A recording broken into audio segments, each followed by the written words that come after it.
Sa Ephesians 2, verse 4 to 9, basahin po natin. But God is so rich in mercy, and He loved us so much, that even though we were dead because of our sins, He gave us life when He raised Christ from the dead. It is only by grace, God's grace, that you have been saved. For He raised us from the dead along with Christ and seated us with Him in the heavenly realms because we are united with Christ. So God can point to us in all future ages as example of His incredible wealth of His grace and kindness towards us as shown in all He has done for us who are united with Christ Jesus. God save us by His grace when you believe, and you can take credit for this. It is a gift from God. Salvation is not a reward for the good thing we have done, so no one can boast. So, itaas po natin ang ating symbol ng element ng dugo at katawan ng Panginoong Hesus. Totoo po na hindi natin kayang bayaran ang ginawa ng Panginoon sa krus ng Kalbaryo, at ang kanyang katawan po na nabayubay sa krus ng Kalbaryo ay nagpagaling sa ating mga sakit, karamdaman, at binigyan niya po tayo ng buhay. We are dead to sin, but we are alive with Christ. Kaya sa ating pong pagpartake nito, alalahanin po natin ang habag ng Panginoon sa atin. Sige, kaedit po natin.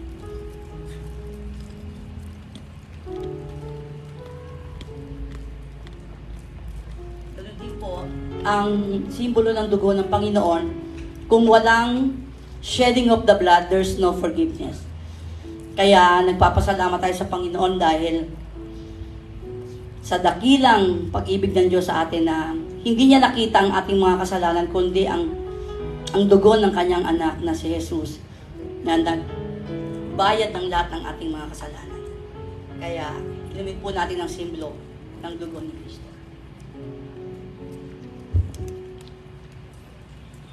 Salamat sa Panginoon.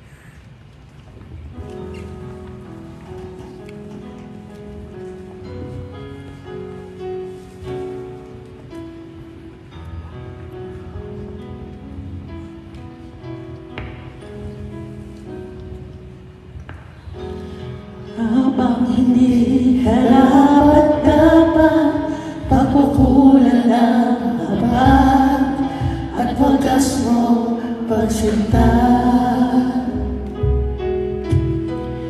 Habang wala kakayanan, masuklian ka ng mabuti sa lahat mo ginawa.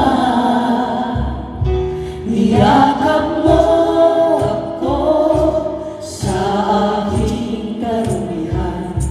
inibig mo ako nang di kayang tumbasan.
Rabakandera na sikatanda. Rabababababa. Rababababahanda rabakaya. I release the resurrection power of the Holy Spirit unto you. In the name of Jesus. Receive it in Jesus' name. With long life, you are satisfied. Live out your full lifespan. In the name of Jesus. In the name of Jesus. Be blessed in Jesus' name. Be blessed in the name of Jesus.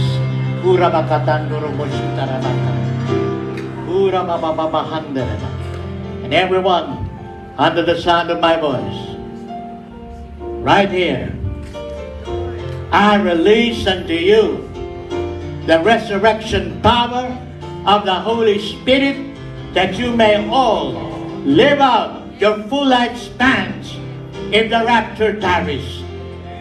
I release the anointing upon you to mark you for the day of the rapture in Jesus' name, in Jesus' name, in Jesus' name, in Jesus' name, all over cyberspace, in the name of Jesus.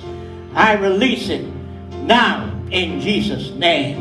And everybody said, Amen. Let's give God the glory. And next Sunday, kita-kits na naman. Magpupuri sa Diyos. Kita-kits na naman. Sing it to your neighbor. Sama tayo. Maganda ang nangyayari, himala ay darating. Kita-kits na naman. Magpupuri sa Diyos.